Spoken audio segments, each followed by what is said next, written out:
Coming to you live from Johannesburg in South Africa today on hashtag Africa Update Us. With just days to go before Zambia's general elections on the 13th of August in 2026, church leaders are calling on citizens to uphold the country's long-standing tradition of peace and stability. The bishops have also made a special appeal to young people, urging them not to allow themselves to be used as instruments of violence during the election period.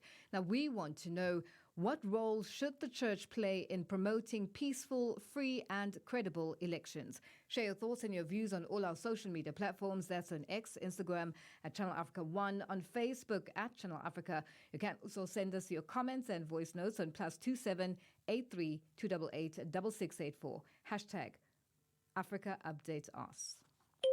Stay tuned to Channel Africa. Stream us on our new and updated website, channelafrica.co.za.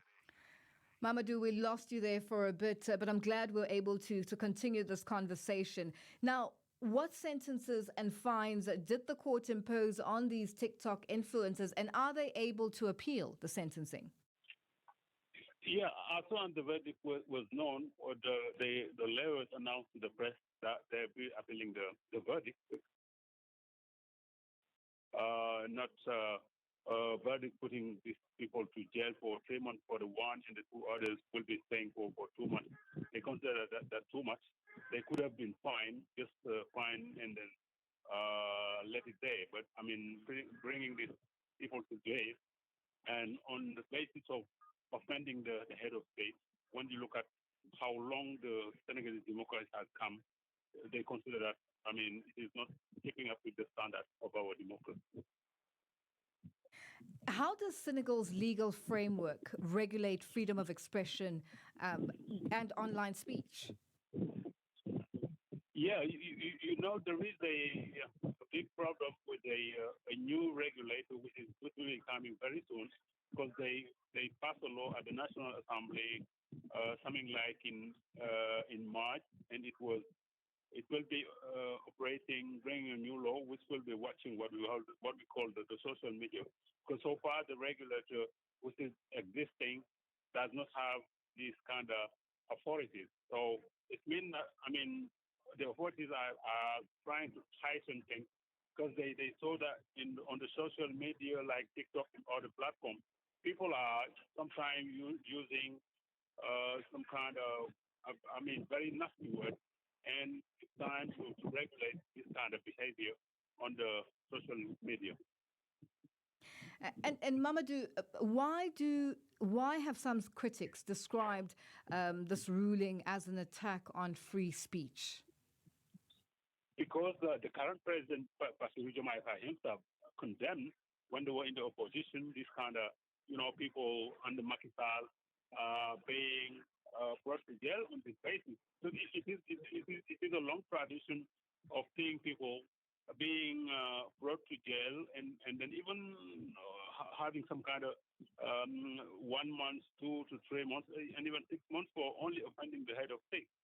Since 2000, the first change in power under President Abdoulaye, people consider that we could have, tried to drop out this kind of offense out of our criminal law. And what does this decision mean for journalists in the country, content creators and social media users in Senegal moving forward? Yeah, most of the time when journalists are brought to jail for defamation, they lost the case in most time. But they are not, brought to prison. Most of the time they pay money, some kind of fines and things like that. But it is very difficult for defamation and this kind of offense to the head of state. What makes this case a bit critical for these three people is, as I said right in the beginning, they are very close supporters of Ousmane Sonko. And as you know, between Ousmane Sonko, the current Speaker of the House, and the current president, things are getting worse. So that's why people consider that it is a kind of signal coming from the power that people who can behave like this way should wait to go to jail for offending the head of state.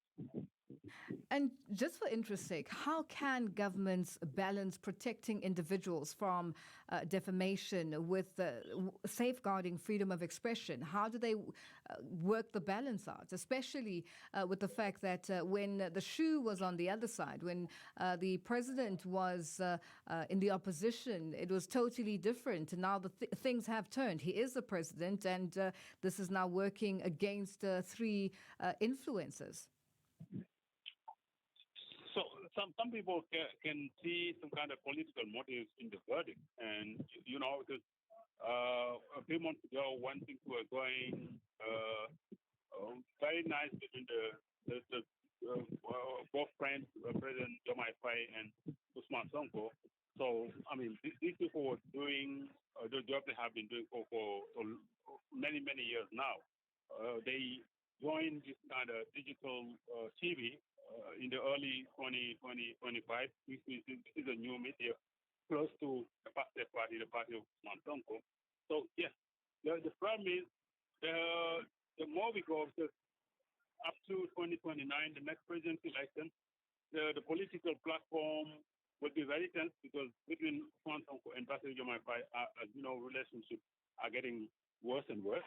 So we can try to see this kind of trial on defamation, offense to the head of state, maybe bringing some other people to jail. And Ousmane Sonko himself warned his supporters 2 weeks ago. He was having a meeting here in Senegal, something like 200 kilometers from Dakar, the capital city. And he was warning them to pay attention to the word they are using on the digital platform. Because he knows that, the political landscape has changed now. Is no longer on good terms with President Bassirou Diomaye Faye, and if his supporters behave in a certain way, so they may go to jail as these three. Well, Mamadou, we have run out of time and are going to leave it there for today. Thank you for joining us on Africa Update. Thanks for having me. That's Mamadou Thior, a Senegalese political analyst and president of CORD, joining us on the line. It is 12:30, and our news headlines up next.